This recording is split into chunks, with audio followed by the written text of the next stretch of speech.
네, 오늘 하나님께서 주신 말씀 같이 좀 보겠습니다. 마가복음 9장 35절로 37절까지의 말씀, 여러분들 앞에 계신 화면이나 아니면 여러분들 주보에 있는 말씀을 보시고 같이 한 목소리로 제절의 말씀, 우리 목소리를 맞춰서 한번 읽어볼게요. 시작. 예수께서 앉으사 12제자를 불러서 이르시되 누구든지 첫째가 되고자 하면 뭇 사람의 끝이 되며 뭇 사람을 섬기는 자가 되어야 하리라 하시고, 어린아이 하나를 데려다가 그들 가운데 세우시고 안으시며 제자들에게 이르시되 누구든지 내 이름으로 이런 어린아이 하나를 영접하면 곧 나를 영접하며 누구든지 나를 영접하면 나를 영접함이 아니요 나를 보내신 이를 영접함이니라. 아멘. 같이 말씀을 좀 나누도록 하겠습니다. 오늘 말씀의 제목은요, 우리 중심에 선 작은 자들이라는 제목입니다. 지난 시간에는요, 저희가 완전한 믿음, 완전한 의존, 맞아. 그 제목이에요. 그 제목으로 같이 말씀을 나눴고요. 그 귀신 들린 아이의 아버지의 이야기를 함께 보았습니다. 이 아버지가 내가 믿음이 없으니까 내가 지금 믿으려고 합니다. 나의 믿음이 없는 것조차 도와주십시오라고 이야기하면서 자기가 완전히 믿음의 밑바닥이라고 하는 솔직한 고백이자 예수님을 향한 완전한 의존을 보여주었습니다. 그러자 예수님을 향한 완전한 의존이 완전한 믿음이 되어 하나님의 능력이 100% 임하는 기적의 현장을 우리는 함께 보았습니다. 그리고 나서 우리는 이제 짧은 샌드위치 구조를 통해서 변화산의 영광과 그리고 십자가의 고난 그리고 부활이 같은 영광스러운 것임을 함께 나누었습니다. 이 두 가지 이야기가 지난 시간의 핵심이었습니다. 오늘은요, 그 이후에 33절부터 50절까지 9장 마지막 부분을 같이 이야기를 나누려고 하는데, 제가 이번 주 말씀은 고민이 굉장히 많았어요. 왜냐하면요, 내용을 보면요, 제가 정리해왔는데 내용이 그냥 다 뚝뚝뚝뚝 끊어진 것처럼 보여요. 33절부터 37절까지는 누가 크냐에 대한 제자들의 토론과 교훈이 나오고요, 38절부터 42절까지 예수님에게 속한 사람에 대한 이야기가 나옵니다. 그리고 43절부터 49절까지는 죄를 제하고 하나님 나라를 선택해라 라는 내용이 나오고요, 마지막에는 소금을 가운데 두고 화목해라 라고 하는 이야기. 그래서 제가 정리한 내용들을 보면 이 그대로의 내용인데 뭔가 이어지는 것 같은 게 연결고리가 하나도 없어 보이는 그런 말씀이에요.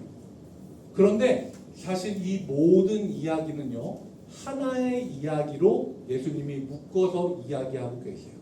그건 뭐냐면요, 예수님이 제시하시는 새로운 공동체에 대한 이야기입니다. 그래서 오늘은 그 이야기를 좀 같이 나눠볼 텐데요. 제일 처음 부분인 33절 말씀 부분부터 보면요, 마가복음에서는요, 항상 장소에 대한 이야기가 나오고 그 장소는 그냥 나오는 게 아니라 어떤 의미를 가진 곳이라고 제가 계속 말씀을 드렸어요. 그쵸?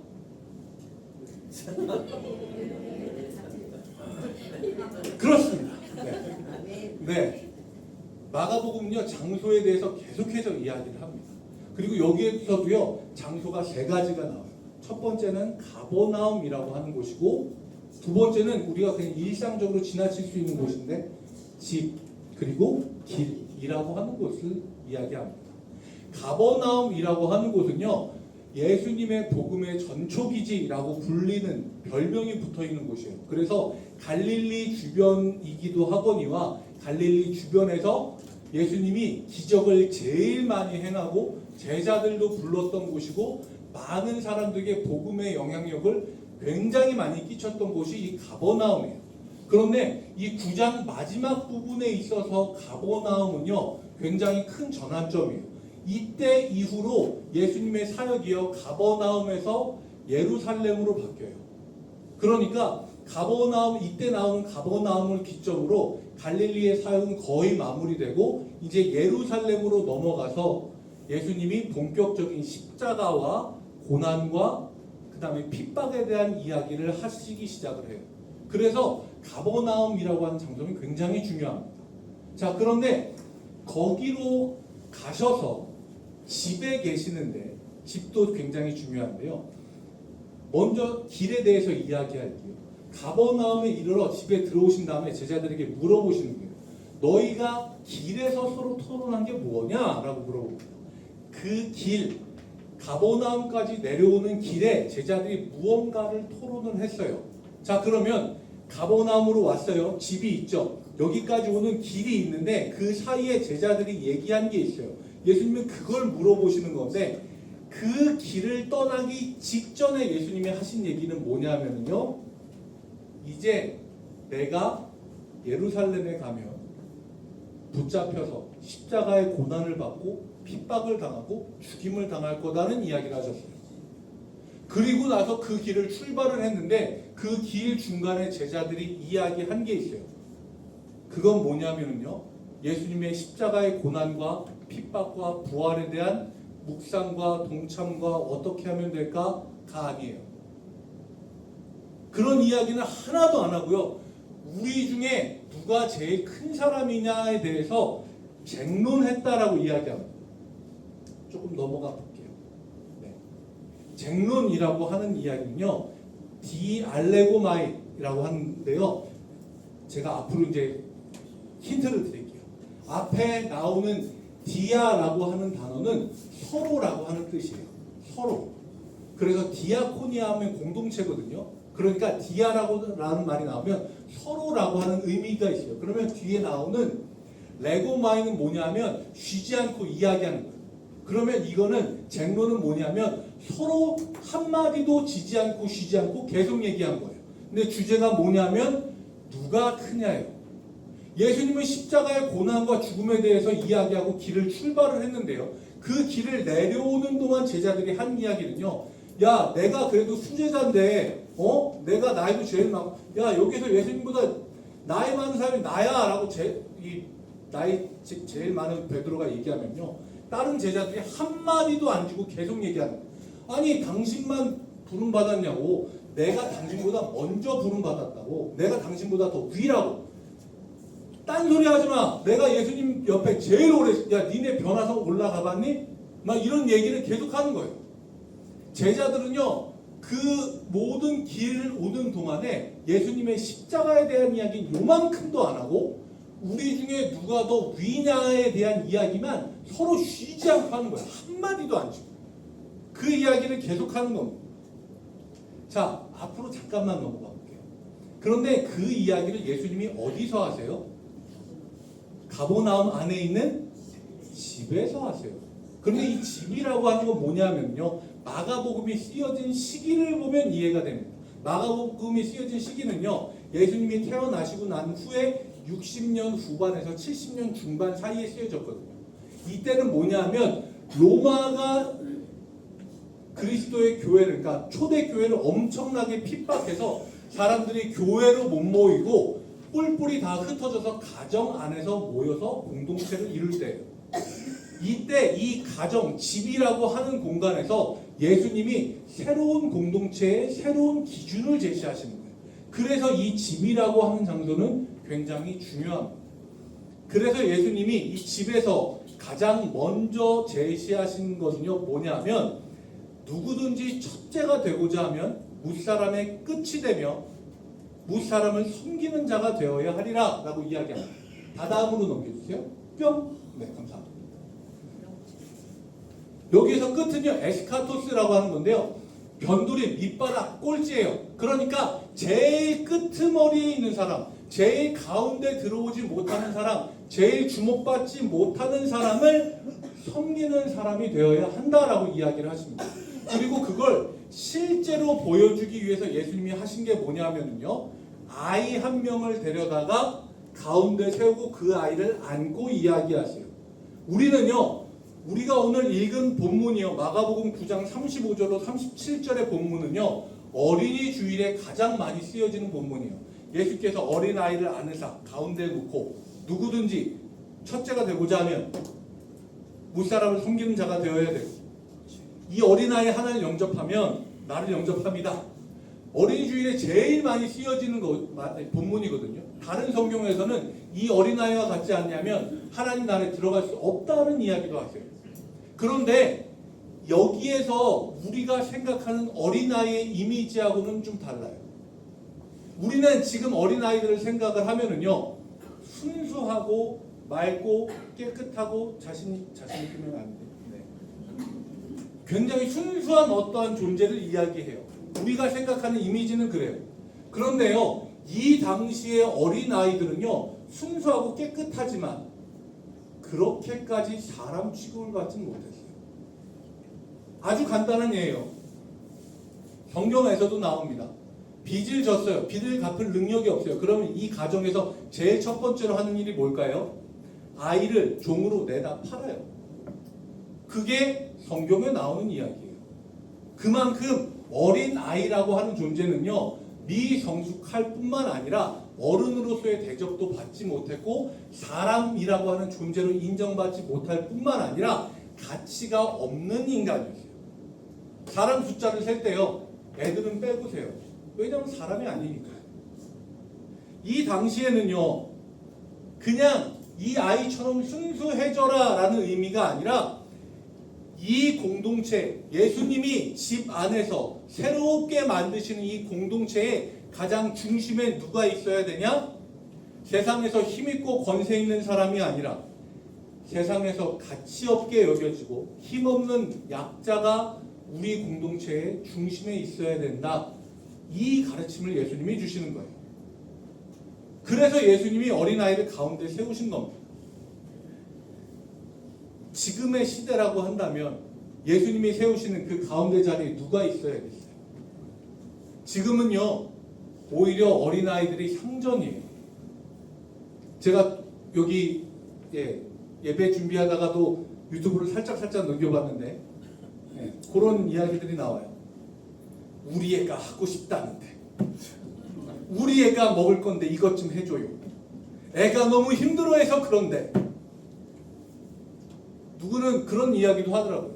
요새는 어린애가 암행어사 마패래요.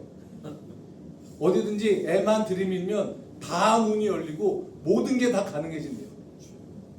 음식점에서도요, 메뉴판에 없는 음식을 우리 애가 먹을 건데 좀 해줘요. 그러면 해줘야 되는 게 요새 현실이라는 거예요.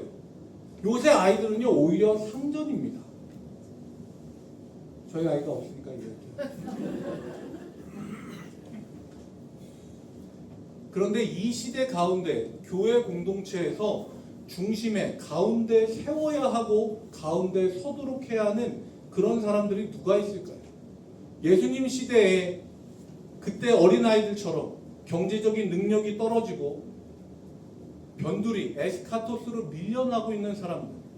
저는요, 연로한 세대, 부모님 세대라고 생각을 합니다. 자신의 젊은 시절에 젊음을 다 갈아 넣어서 자녀들을 길러내셨어요. 나이 들고 몸이 병들어서 세상의 속도에 따라가지 못해요. 그런데요, 사회는요, 점점 더 빨라지고요, 능력이 있는 사람, 젊은 사람, 빠른 사람들을 중심에 세우고 노인의 지혜를 의지하지 않습니다. 연로하신 분들은 자꾸 변두리로 밀려나요. 때로는 가족 안에서도 짐처럼 여겨지는 가슴 아픈 일들이 벌어집니다. 저는 그래서 예수님이 오늘 우리에게 이 말씀을 이렇게 다시 읽게 해주시는 것 같아요. 누구든지 내 이름으로 힘이 없는 자, 중심에 서 있지 못한 자를 영접하면 곧 나를 영접합니다.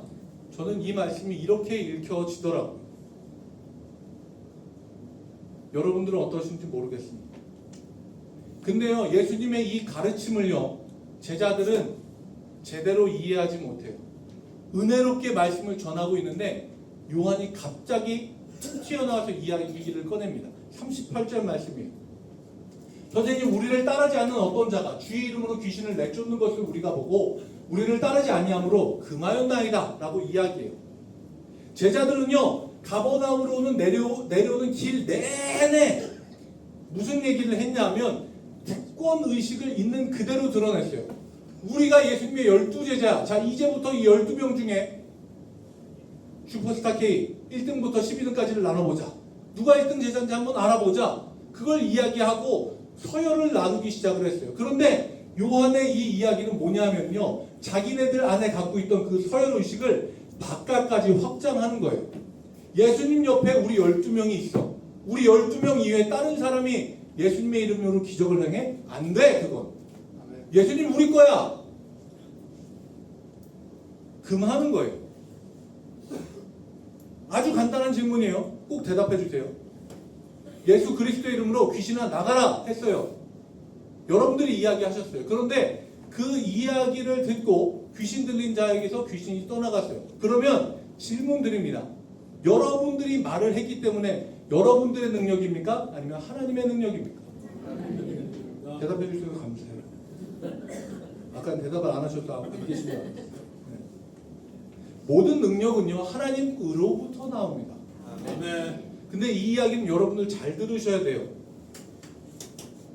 능력이 나타나면 아무데나 가서 안수기도 받고 예언기도 받고 하시라는 이야기가 아닙니다. 누가 어떻게 기도하든 능력만 나타나면 된다는 이야기가 아니에요. 제가 말씀드리고 싶은 건, 우리가 여기서 중요하게 봐야 되는 건 제자들이 이 타이밍에 왜 이 이야기를 하냐는 거예요. 요한이 이 이야기를 한 이유가 뭘까요? 여러분들 요 사건 바로 전인 지난주 사건을 떠올려 보세요. 귀신 들린 아이의 아버지가 예수님의 제자들에게 아이를 데리고 왔어요. 요청을 하죠. 이 아이에게서 귀신을 내쫓아 주십시오. 그런데 제자들이 어떻게 했어요? 귀신아 나가라! 예수님의 이름을 명한다! 어떻게 됐습니까? 안 나갔어요. 그 제자들이 우리가 했는데 안 나가는 걸 봤어요. 그런데 우리를 따르지 않는 어떤 사람이 예수님의 이름으로 귀신을 내쫓는 걸 봤어요. 그러니까 마음속에 어떤 생각이 들어요? 자존심이 상하는데? 우리가 예수님 12제자인데 우리 통해서 능력이 나가야 되는데 전혀 다른 사람을 통해서 능력이 나가네. 이거 자존심 상하는데? 그래서 여기에서 요한이 2번이나 이야기해요. 앞에 거 보여주세요. 우리를 따르지 않는 어떤 자가 우리를 따르지 아니함으로, 예수님을 따르지 않음으로가 아니에요. 우리를 따르지 않음으로예요. 여러분들 우리가 생각해야 되는 게요, 우리가 어떻게 하든지 우리를 통해서가 아니라 누구를 통해서든 예수 그리스도의 이름으로 능력이 나가고 역사가 일어나면 하나님께 영광을 올려드리고 예수님의 이름이 높여지면 그만 아닙니까? 그게 꼭 나를 거쳐야 되는 겁니까? 왜 하나님의 역사가 12제자들만 통해서 나가야 되냐고. 누가 높냐 누가 크냐 자기네들끼리 싸움하는 동안 하나님의 능력은요, 안타까운 사람을 향해 전혀 다른 사람을 통해서 능력이 나가요. 제자들은요, 자기가 높아지길 원해서, 내가 높아지길 원해서, 우리 12명이 드러나길 원해서, 그래서 하나님의 능력이 필요한 사람들을 찾아가지 못하고 있다고. 예수님은 제자들에게 분명히 이야기하세요. 그들을 금하지 말라. 은혜는요, 독점권이 없어요. 은혜는요, 내가 소유권을 주장할 수 없어요. 예수 그리스도 이름이 내 겁니까? 아니요. 우리에게 주신 이름이에요. 하나님의 역사는요, 12사도라고 하는 좁은 울타리 안에 갇힐 수 없어요. 그래서 예수님은요, 그들의 좁은 속을 넓혀주시는 이야기를 합니다. 41절 말씀이에요. 누구든지 너희가 그리스도에게 속한 자라여 물 한 그릇이라도 주면 결코 상을 잃지 않으리라 라고 이야기합니다. 그리스도에게 속한 사람이라고 해서 물 한 그릇을 내줘요. 근데 사막지역에서 물 한 그릇을 내주는 거는요, 그냥 단순하게 선심 쓰고 친절 베푸는 게 아니에요. 이 물 한 그릇을 통해서 내 생명을 당신에게 나눠주는 거예요. 그 상징이 물 한 그릇입니다. 그래서 나라와 나라가 아니라 예전에 부족과 부족 사이에 서로 화친을 맺을 때요, 족장들끼리 물을 한 그릇을 가지고 서로 한 모금씩 나눠 마시면서 화친을 다짐하고 했어요. 우린 한 생명을 나는 한 형제다라고 하는 뜻이기 때문에요. 그리스도에게 속하면 다 우리의 형제입니다. 아멘이십니까? 예수님은요, 그래서 제자들의 공동체의 범위를 넓혀주시는 거예요. 예수 그리스도에게 속했으면 한 생명을 나눈 너희의 형제다라고 이야기하시는 겁니다. 그리고 이어서 43절, 45절, 47절 말씀이 나오는데요. 44절, 46절 말씀이 없어요. 근데 이 말씀을 보면은요, 자해 권장 말씀인가? 라는 착각이 좀 들기도 해요. 웃자고 한 얘기예요. 심각해지시면 나와 있죠. 무시무시한 이야기가 나와 있어요. 내 손이 너를 범죄하거든 찍어버리라. 저는 이걸 처음에 읽었을 때 머릿속에 도끼가 생각이 나더라고요. 잔인한 영화를 너무 많이 봤나 봐요. 여 하나 썰고 뭐 막 이런 거 생각하고, 내 발이 너를 범죄하거든 찍어버리라. 눈이 너를 범죄하거든 빼버려. 너무 19금 아닙니까 이거는? 너무 잔혹해요. 그런데요, 이거를요, 우리는 신체 절단에 대한 예수님의 권장 말씀으로 읽어서는 안 되고요.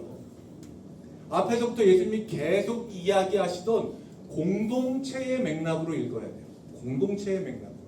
그래서 이 앞에 42절 말씀이 있거든요. 제가 써놨는지 모르겠네. 여기는 써놨네. 작은 자들 중에 하나라도 실족하게 하면 연자맷돌이 녹여매어 바다에 던져지는, 계속 무서워요. 여름도 가까운데 계속 무서워요. 작은 자 중에 하나라도 실족하게 하면 맷돌을 목에 감고요, 바다에 그냥 던져지는 게 낫대요. 굉장히 무서운 얘기예요.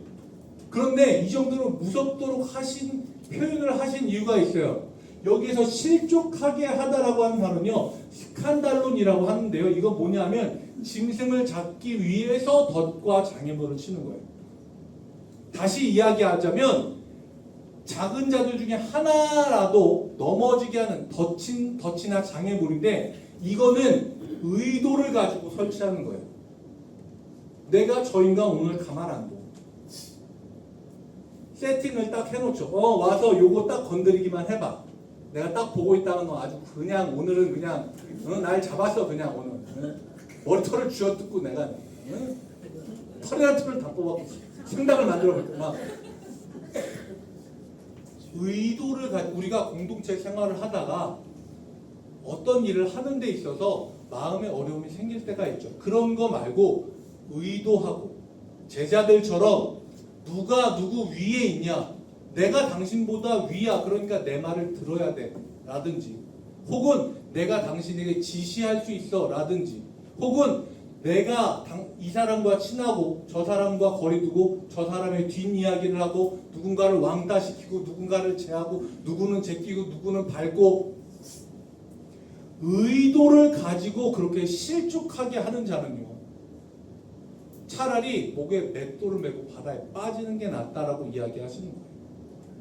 이 공동체의 이야기를요, 그 신체 절단의 말씀으로 적용을 하면은요, 신앙생활을 하다가요, 공동체 가운데 손이나 발이나 눈처럼 굉장히 기묘하게 일을 많이 하는 사람들이 있어요. 그런데 그 사람들이 많이 헌신하고 많이 일을 하는데, 그 사람으로 인해서 공동체의 가장 작은 자가 시험에 빠지고, 그 사람이 공동체 가운데서 일을 많이 한다라고 해서 내가 일을 많이 하니까 이건 내 거야 라고 해서 그 공동체를 하나님의 뜻이 아니라 자기 뜻대로 쥐어드는 자가 있다면 그를 차라리 잘라버리라 라고 예수님이 이야기하시는 거예요. 공동체에 대한 가르침입니다. 잘라내버리더라도 작은 자 하나를 돌보는 것, 그게 예수님이 세우신 공동체의 생명이에요. 그리고요, 예수님이 43절, 45절, 47절에서 반복해서 이야기하신 지옥에 대한 이야기가 있어요. 이 지옥은요, 게헨나라고 이야기하거든요. 신약 성경에서 지옥에 대해서 표현하는 몇 가지 표현 중에 하나가 게헨나예요. 근데 이거는 헬라어 표현이 게헨나고요, 히브리어 표현으로는 게힌놈이라고 해요. 이건 뭐냐면 흰놈의 골짜기예요. 근데 이 흰놈의 골짜기는요, 역사가 있어요. 아하스 왕, 므낫세 왕 시절에 자신의 자녀들을 몰렉에게 바치던 인신 제사의 장소였어요. 그러니까 몰렉이라고 하는 신에게 자기의 자녀, 힘이 없고 연약한 자를 생명을 그 제물로 바치고 자신의 왕권을 단단히 하고 싶었던 사람들의 욕망이 표현된 곳이 이 흰눈의 골짜기예요. 그리고 나중에 요시야 왕이 종교개혁을 하면서요, 이곳을 아예 없애버리기 위해서 온갖 동물의 오물과 동물의 사체, 그리고 그 당시에 뭐 사형당해서 죽은 죄인들의 사체를 이곳을 다 채워요. 그리고 거기에 유황을 던지고 불을 질러서 계속해서 불이 타오르게 합니다. 그래서 사람들이 야, 저기가 완전 지옥이다. 거기 가면 막 온갖 썩은 시체들이 있고 막 몇 달 동안 불이 꺼지지 않고 계속해서 불이 타는 곳, 저기가 지옥이다라고 이야기해요. 근데 예수님이 그 지옥을 이야기하시는 이유는 뭐냐면요, 너희 중에 가장 작은 자를 희생시켜 너희가 위에 오르려고 하냐? 그러면 이 지옥불에 떨어지게 될 거다라는 거예요. 아하스 왕과 므낫세 왕의 그 처참한 죄의 현장을 기억하라는 말씀입니다. 그리고 나서 49절 50절 말씀이에요. 49절 말씀을 보면 사람마다 불로서 소금치듯 함을 받으리라 라고 이야기합니다. 이거는요, 구약에 소금을 가지고 제물에 먼저 뿌리는 언약의 소금을 이야기합니다. 그래서 이 소금이요, 그 당시 날이 덥잖아요. 그래서 제물을 먼저 잡고 제사를 하는 순서를 기다리는 동안 그 사이 동안 고기가 썩거나 혹은 다른 이제 뭐 팔이나 아니면 다른 것들이 생겨나고 구더기 꼬이고 이런 것들을 방지하기 위해서 언약의 소금을 뿌려요. 그래서 사람마다 불로서 소금치듯함을 받으리라는 건 뭐냐 하면, 소금이 자기의 형태가 없어지고 재물을 온전하게 하는 것처럼 공동체가 온전하게 되기 위해서는 나의 모습은 사라지고 없어져야 된다는 이야기를 하시는 거예요. 이 맥락에서 50절 말씀을 보면은요, 소금을 두고 서로 화목하라는 말씀이 이해가 됩니다. 소금과 같이 자기의 모습은 없어져야 공동체는 사는 거예요. 처음부터 누가 크냐고 싸우면서 그 길을 걸어왔던 제자들에게 예수님이 주시는 교훈의 말씀이에요. 너희의 모습은 없어져야 돼. 누가 먼저고 누가 나중이고 중요하지 않아요. 우리 중에 가장 약하고 가장 중심에 서지 못한 사람을 가장 중심으로 데려오는 것, 그게 예수님이 세우신 진짜 공동체의 핵심이자 생명입니다. 우리 중심에 선 작은 자들, 우리의 교회의 중심에는 누가 서 있습니까? 우리는 1교회입니다. 장자예요. 우리가 하면은요, 교회의 기준이 됩니다. 우리는 그런 의무와 무거운 짐을 지고 있는 사람들이에요. 우리의 공동체의 중심에 누가 있습니까? 어느 순간 예수님의 이름이 우리 가운데 있지 않고 어떠한 목적이나 일이나 해야만 하는 것들이 그 자리를 차지하고 있을 때가 있습니다.